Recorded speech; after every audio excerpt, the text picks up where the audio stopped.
So we got our blender, we got our maple syrup, we got our dates, we got our soaked almonds. I'm pretty sure you know we making at this point, right? So yeah, get your ass back in this bowl.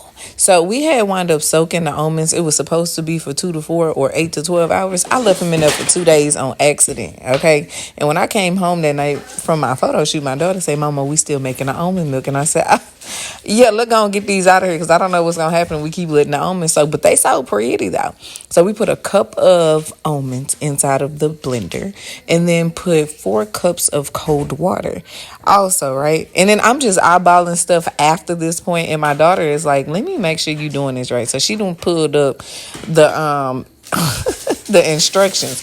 So you put 2 dates in, you put some vanilla extract, a pinch of salt. I think I had went a little overboard on accident, and then the maple syrup. Yeah, I feel like that was a good amount, And we had blended that thing for like 1 to 2 minutes. Look how it's already turned into milk, though.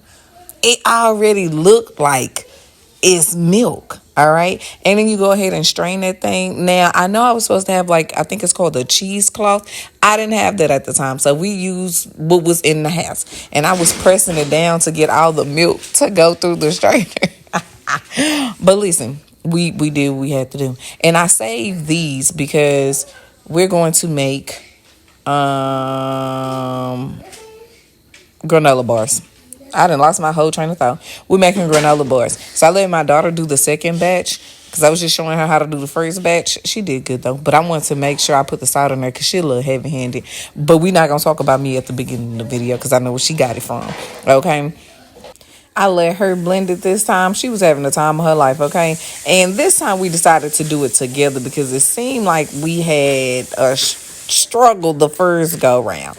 And this is how much came out. Now it's time for us to test taste it. I ain't gonna cap. I was a little weird.